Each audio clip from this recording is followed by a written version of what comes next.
Is it hard to commit? Hard to commit to writing the book. Hard to commit to starting a business. Hard to commit to do the online business. It's just hard to commit, especially when you have an autoimmune disease and you once again sick. Once again have an allergy attack. Once again, them little children then got me sick, right? That's how I feel, like all the time. Somebody have a cold, I need an IV.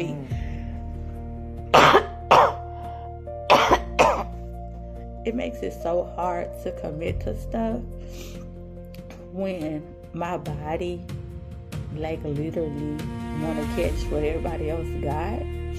I had to cancel the podcast Tuesday because I have bronchitis. I got eye drops on my eyes, but I think I got 4 eyelashes on this one. I got something on my nose. I got an antibiotic.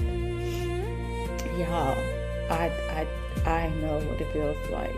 I know what it feels like to not want to commit to projects, to always start something and not finish it. I do. It makes you feel some type of way about yourself. You start feeling like you let your own self down when you be the person who don't finish. I get it. That used to be me. I get it. I used to be just like that. And then my mindset had to shift. Sometimes we just need a shift, okay? You know, my shift came when my boss told me that I had to choose between my sick child and my job. My job told me I had to choose between my sick... Hold on, guys. Hold on. All right, guys. Just like I had to stop for a moment to pause, take my pump, to pause and drink a glass of water.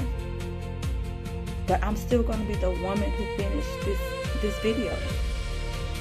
And you can still be the woman who finished all the projects that God placed inside you. Okay? I love that for us. That is the reason why I have started a community for us. That is the reason why I'm coming out of retirement and I am taking speaking engagements. That is the reason why I'm writing self-help books. That is the reason why I started a whole community for us. I'm starting 21-day challenges for us. I have release events for us. Okay? Because you know what I realized? The reason why so many people is stuck, they're so deep, is because we are expected to show up even when broken.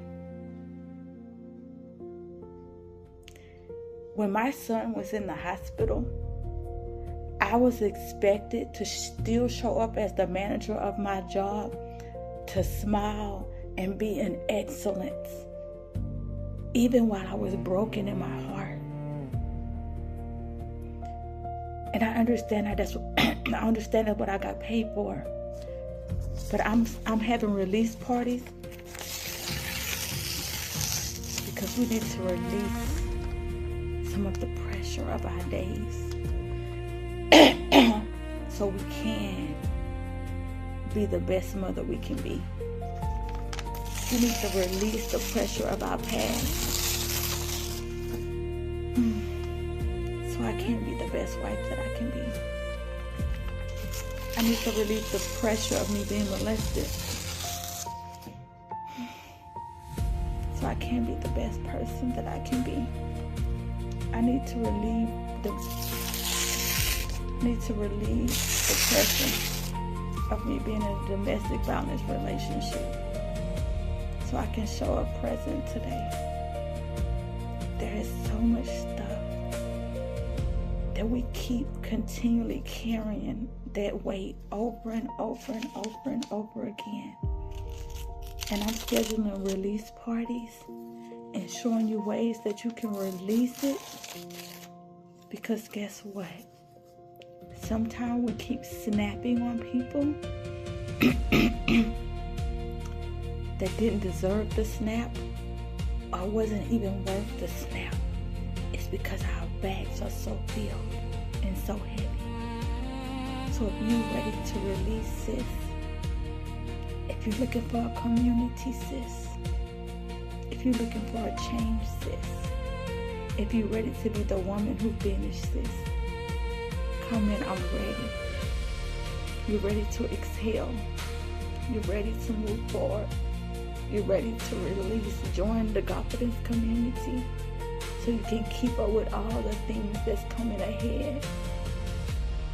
Because our purpose, guess what? We got to do our purpose even when we're broken. How do we do that?